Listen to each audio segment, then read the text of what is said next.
Por minha vida, oráculo do Senhor Deus, não quero a morte do pecador, mas antes que ele se converta do seu caminho e viva. Ezequiel 33, 11. A paz do nosso Senhor Jesus Cristo, irmãs e irmãos, e amigo e amiga do nosso canal Fé Sem Política. Meu nome é Alain, sejam todos bem-vindos ao nosso canal. Hoje trazemos mais um vídeo da nossa playlist O Deus da Bíblia, que trata do Deus verdadeiro em contraposição aos falsos deuses, aos deuses estrangeiros ou estranhos, e também em contraposição ao diabo e aos demônios. Então, nesse vídeo de hoje, nós falaremos do Deus do amor e do perdão, como que nós entendemos na Bíblia esse Deus do amor e do perdão. Então inscreva-se no nosso canal, se gostar do vídeo, curta, compartilhe, tá bom? Um abraço a todos, que Deus os abençoe. Vamos para o vídeo. Vamos pegar aqui. Bom, o nosso Deus, né, o Deus de nosso Senhor Jesus Cristo, o Deus revelado pela Bíblia e sobretudo através do seu Filho Jesus Cristo, é o Deus de amor e de perdão, né? E não do ódio e da vingança. Sendo assim, esse vídeo é a continuação do vídeo anterior, no qual nós falamos do amor de Deus por todos, especialmente pelos que mais precisam e não podem retribuir, né? Que são os pobres, os indigentes, os pequenos, etc. Dá uma olhada nesse vídeo anterior e em todos os outros vídeos do nosso canal dessa playlist, tem muita coisa interessante nessa playlist, tá bom? Até para vocês entenderem melhor esse vídeo de hoje, tá? Então, as divindades pagãs, os deuses falsos, né, como nós já falamos em vídeos anteriores, principalmente no vídeo que a gente trata dos deuses pagãos, como eu disse, se você não viu, veja, né? Esses deuses promoviam o ódio, as guerras, eles eram pintados dessa forma, como deuses da guerra, deuses do ódio, deuses da vingança, né? Então, no relacionamento das pessoas com esses deuses, não aparece essa ideia de amor e de reciprocidade, né? Não aparece muito essa ideia, embora apareça alguma coisa, não aparece muito.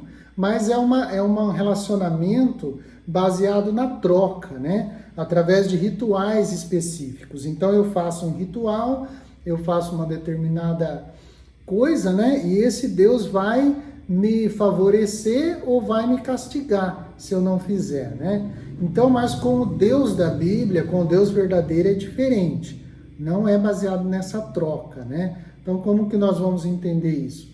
E agora, quanto ao judaísmo, né? O Antigo Testamento também mostra um Deus de amor, né? Eu falei do Novo Testamento, mas o Antigo Testamento também mostra um Deus de amor. Mas esse Deus do Antigo Testamento, né, o que eles entendiam? Que esse Deus somente amava o povo deles, né, o povo de Israel, os judeus, né, os justos, né, eles vão dizer esses justos aí, esses honrados, né, seriam as pessoas do povo de Israel. Então olha lá o que diz o Salmo 37, versículo 28. Deus ama aquele que é justo. Né? Mas esse justo eles entendiam que era só o povo de Israel, né? Só o povo deles. Então, agora no Novo Testamento, em Jesus Cristo, né? Deus se revela como aquele que ama o pecador, né? Ele não ama somente o justo, mas ele ama o pecador. Olha o que afirma Romanos 5:8, olha o que São Paulo afirma, abre aspas, Deus demonstra o seu amor para conosco pelo fato de ter Cristo morrido por nós quando éramos ainda pecadores. Então, essa é a demonstração do amor de Deus.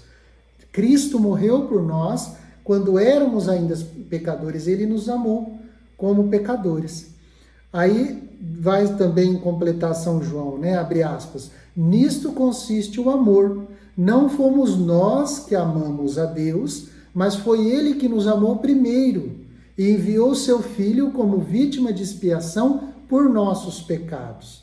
E depois ele fala mais ainda, ó, abre aspas, Deus amou tanto o mundo e esse mundo vamos entender como todas as pessoas, que lhe deu o seu Filho único, deu a esse mundo, entregou o seu Filho único, para que todo o que nele crer não morra, né? E aqui a Bíblia se refere, lógico, sobretudo à morte eterna, né? A morte da alma, a frustração total do ser humano. Para que todo o que nele crer nesse Filho não morra, mas tenha a vida eterna. Não a morte eterna, como eu disse, mas a vida eterna. Explica São João em 1 João 4,10 e no Evangelho João 3,16, que a gente citou. E por fim, a definição mais completa de Deus, feita pelo mesmo São João apóstolo, né? Abre aspas, Deus é amor. Completada no mesmo versículo, né? Ele continua, e quem permanece no amor, permanece nesse Deus, e Deus permanece nele. Em 1 João 4,16 ele fala isso.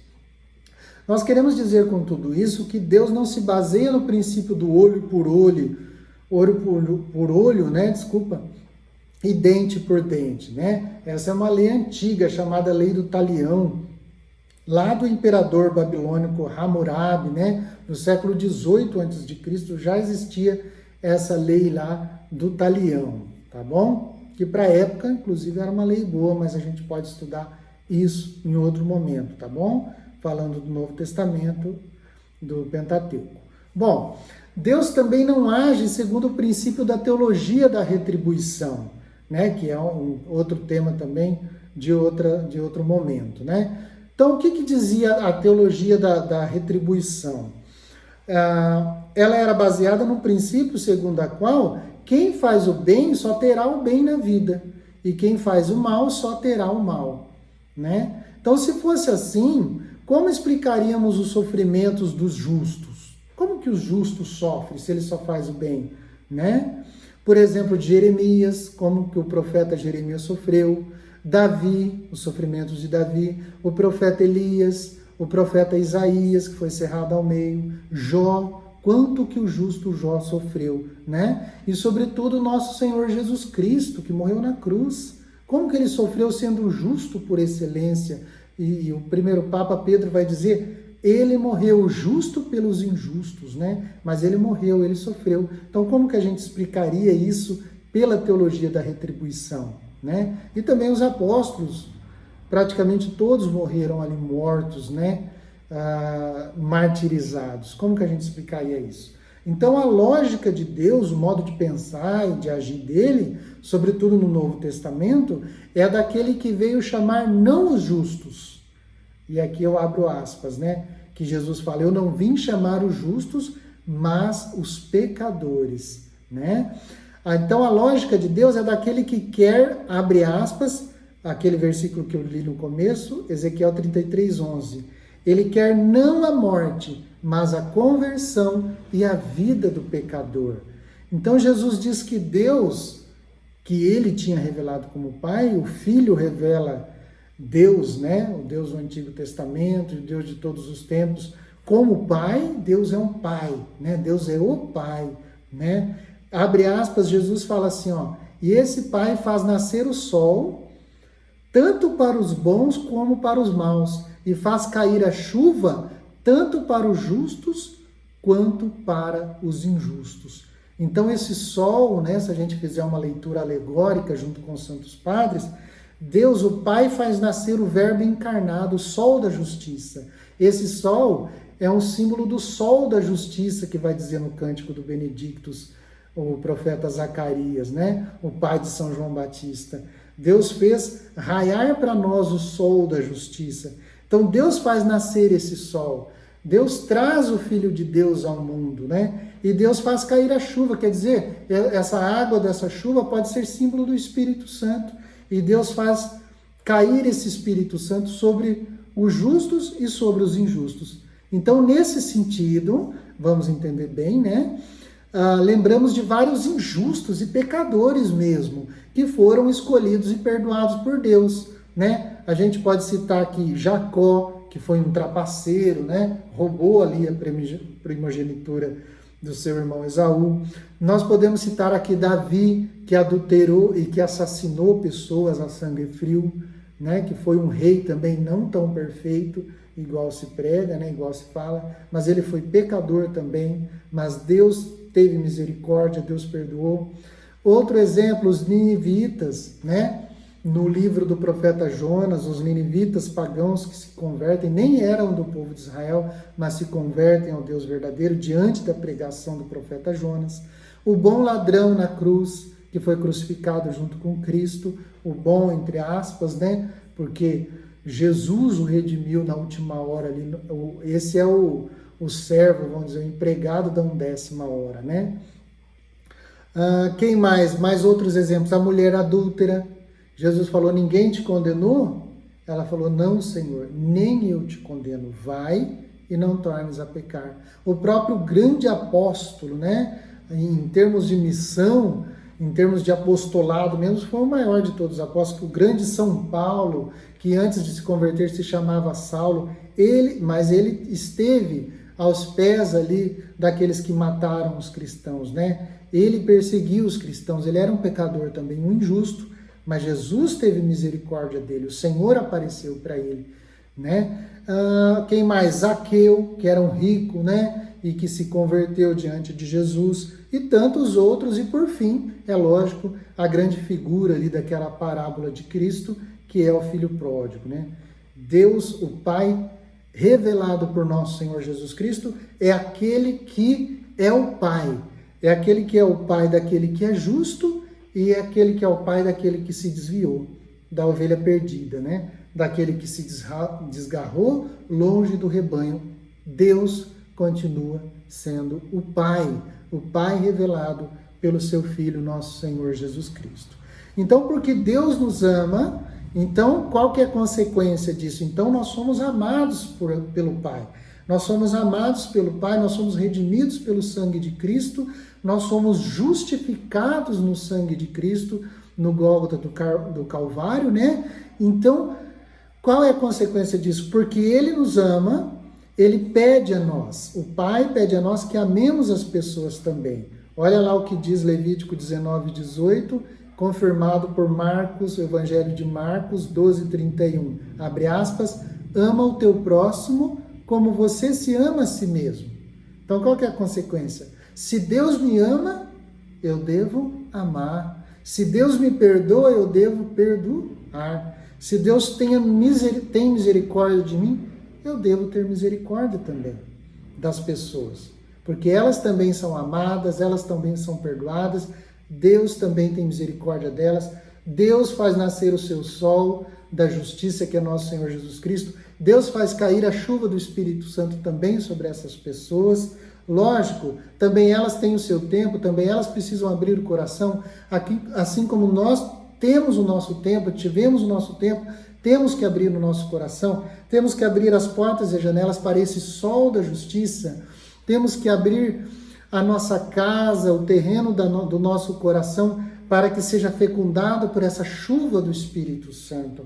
Que o Pai faça cair essa chuva do Espírito Santo, e Ele faz sobre todos. E essa coisa de justo e injusto também é relativa, porque muitas vezes nós somos injustos e continuamos sendo, continuamos pecando. Quantas vezes nós caímos, né? E não só isso, ama teu próximo como a ti mesmo, mas vai mais longe. João 13, o Evangelho de São João 13, 34 e 35 diz assim, amem-se uns aos outros como eu. Jesus está falando, como eu vos amei. Já é um amor mais de autodoação, é um amor de sacrifício, é um amor de cruz, é um amor de renegar-se a si mesmo, tomar a cruz com Jesus e morrer nela, né? Pelos nossos irmãos. E diz ainda mais, Lucas 6 e 36 diz, sejam misericordiosos como Deus, o Pai de vocês é misericordioso. Então, o grande atributo que Moisés vai dizer, né? Quando Deus passa diante de Moisés, que queria ver o rosto de Deus, Deus fala, Yahvé, Deus compassivo e clemente, paciente e misericordioso. Então, esse é o Pai, é o Deus até de Moisés, É o Deus de nosso Senhor Jesus Cristo, é o Pai das misericórdias, vai dizer São Paulo, né? Depois, numa de suas cartas, ele vai dizer: o Deus da misericórdia e de toda consolação, né? Então, por isso, a pessoa que pensa, né, que Deus, o Deus verdadeiro, o Pai de nosso Senhor Jesus Cristo, odeia e quer a morte de quem quer que seja, independente se é amigo meu, se é inimigo meu, se é justo, se é injusto, se é pecador, se é santo, e é independente de quem quer que seja. Quem acha que Deus odeia ou quer a morte de alguém, seja quem for, e odeia por causa disso seu semelhante, porque ele acha que Deus odeia, eu também tenho o direito de odiar, né? Além desse indivíduo ter uma ideia errada de Deus, porque Deus não é assim, como nós vimos, né? Deus revelado por Jesus é o Deus da misericórdia, é o Deus clemente, o Deus revelado pela Bíblia, né? Jesus só veio completar e aperfeiçoar essa revelação, essa palavra já anunciada desde o Gênesis, né? O Gênesis, o Antigo Testamento é toda a figura, a realidade, né? É toda uma sombra o Antigo Testamento, mas a realidade, vai dizer São Paulo, é Cristo. Cristo é a realidade. Cristo é o objetivo do Antigo Testamento. Cristo foi previsto pelos profetas, foi visto pelos videntes, né? Por Balaão e por todos aqueles que passaram, né? Pelo profeta Isaías, Isaías 53, né? Pelas suas chagas nós fomos curados. Então todos os profetas o viram, os patriarcas o serviram. Antes que Abraão fosse, diz Jesus, eu sou. Jesus é Deus com o Pai. Jesus já está lá com o Pai e o Espírito Santo no Antigo Testamento. É ele, junto com o Pai e com o Espírito Santo, que aparecem a Abraão, né? Na figura daqueles três homens, né? Diante de Sodoma e Gomorra. É ele que é o Deus misericordioso, né? Então, além dessa pessoa, né, que acha que Deus odeia e pode odiar, que ela pode odiar também, ela tem essa ideia errada de Deus, né? Ou seja, essa pessoa criou a imagem, né? Criou na sua mente um falso Deus, um ídolo, né? Que não é o Deus verdadeiro, é um Deus criado pela mente dela, o que ela acha, e o pior, ela adora esse Deus, né? Ela tem como verdadeiro e serve esse Deus, né? Mas é um Deus falso, não é o Deus bíblico. E a Bíblia diz ainda, além de tudo isso, né? A Bíblia diz que essa pessoa, abre aspas, permanece na morte. Olha que sério, né? E também essa pessoa é assassina, né? E essa pessoa, quando eu digo, gente, não é falando de você, não, estou falando de mim primeiro. Essa pessoa hipotética, né, que fala a Bíblia, é qualquer um de nós. Quando a gente odeia, quando a gente não perdoa, quando a gente guarda rancor. Então, essa pessoa somos cada um de nós. Então, quem odeia, só que, né, continua São João, vamos terminar aqui a frase, o versículo. A vida eterna, que é essa graça de Deus, não permanece em nenhum homicida, em nenhum assassino. Então, olha só. Quem odeia permanece na morte. Quem odeia o seu irmão é assassino. Está lá em 1 João 3,15. Olha lá. 1 João 3,15. Na carta católica de São João, né? 1 João 3,15.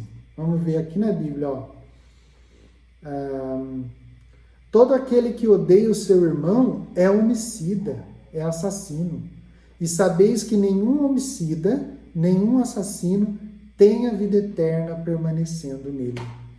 Então a vida eterna não permanece, não continua, né? Ou seja, gente, como diz Apocalipse 22:15 também, né? Fora do reino de Deus os assassinos. Então, se a vida eterna não permanece num coração que tem ódio, a pessoa está fora da vida eterna, né? E como diz o Apocalipse 22:15, fora do reino de Deus os assassinos. Então, que o Senhor nos livre, que o Senhor derrame, faça nascer sobre nós o sol da justiça e derrame a chuva do Espírito Santo sobre o nosso coração, para que de injusto nós nos tornemos justos, para que de pecadores nós nos tornemos santos, agraciados, para que duros de coração, o Senhor nos coloque um coração de carne para amar os nossos irmãos, para perdoar os nossos irmãos. Dai-nos, Senhor, esta graça de amar como o Senhor amou, porque é somente uma graça, Senhor. O Senhor que disse, sem mim nada podeis fazer, concede-nos esta graça, Senhor. Por intercessão da Imaculada e sempre Virgem Maria, Mãe de Deus, dos bem-aventurados apóstolos Pedro e Paulo e de todos os vossos santos, concede-nos esta graça, Senhor, de amar como o Senhor amou. Amém. Deus do amor e do perdão, a ti toda a honra, toda a glória, todo o poder, agora e por todos os séculos dos séculos. Amém. Um abraço a todos, que Deus os abençoe. Em nome do Pai, do Filho, do Espírito Santo. Amém.